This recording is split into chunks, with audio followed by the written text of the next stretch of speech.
Thank you so much, Manal, and everybody here today.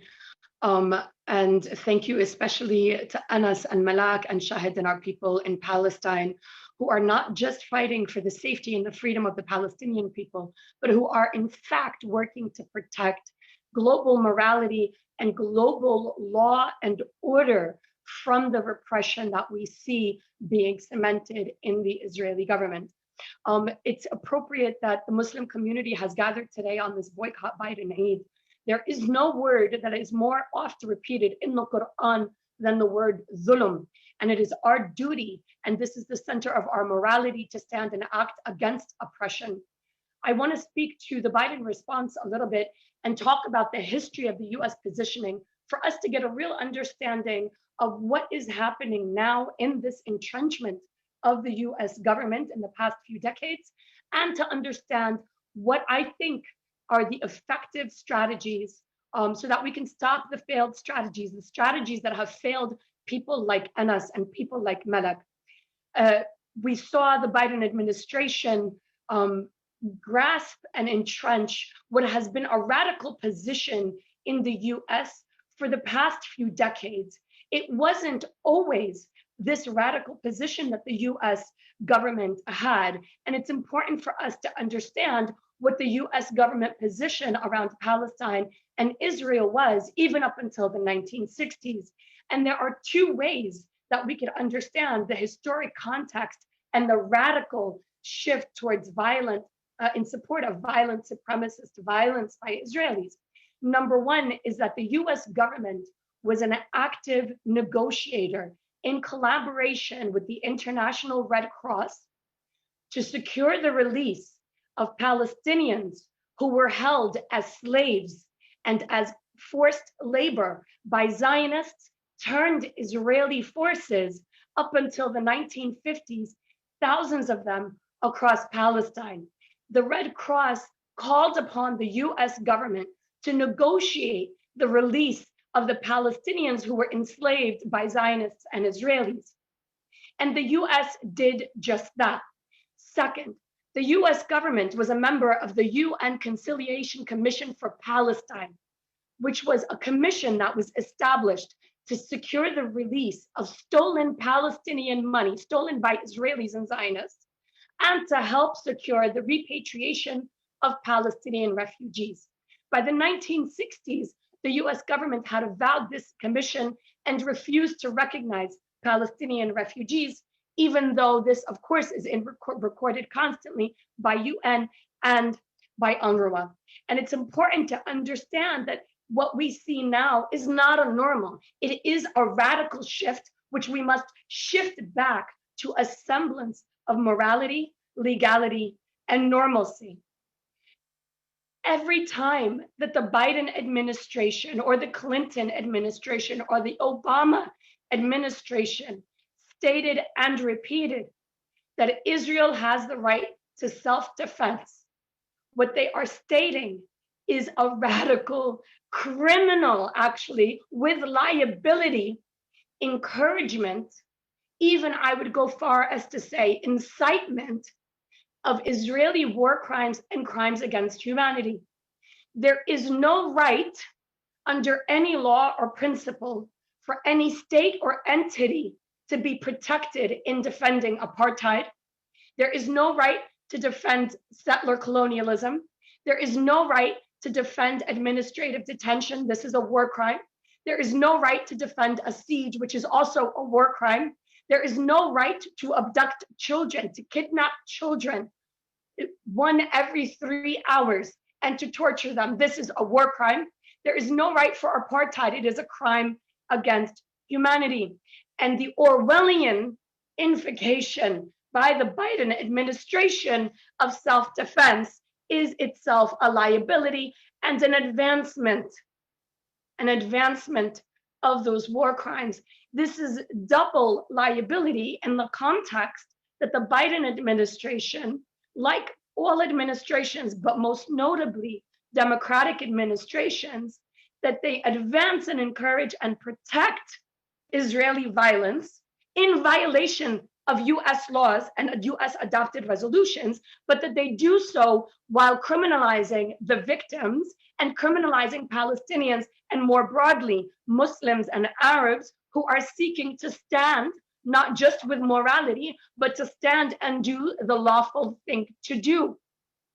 So when we saw this, Anna said this perfectly, and I've said this for quite some time, that the Palestinians have been so peaceful that any further peace is in fact a mass suicide. Worse over, the New York Times, which coordinates with the Department of Defense, which of course coordinates with all media, but with the Biden administration and the Department of Justice, hosted an op-ed. The New York Times hosted an op-ed by an Israeli official or former official, writing specifically that Palestinians just need to commit mass cultural suicide. The US Palestinians, we have Palestinians in the US, we have Muslims in the US, we have Arabs in the US lingering in the worst prisons across the country for sending charity, for sending food, for sending money to children who were made orphans by the unlawful Israeli violence, Israeli racially supremacist violence. Meanwhile, what we're seeing and what we've been seeing for decades is the same White House that is sending our elders who are fighting oppression, who are doing the lawful thing by manipulation of language and law and logic, not by real law and morality, but by manipulation of language and logic, sending these good people to prison. The same government is hosting the same people that we are watching on TV with American accents, with US citizenship, who are openly engaging, documented evidence, by the way. So let's put a pin in that and what that means for the liability for those US citizens partaking in war crimes and crimes against humanity in Palestine. We make this note to them as well. But the US administration, DOJ, White House, otherwise executive, are hosting criminals who are not only criminal by virtue of international law, these are people who are involved in violations of federal state law.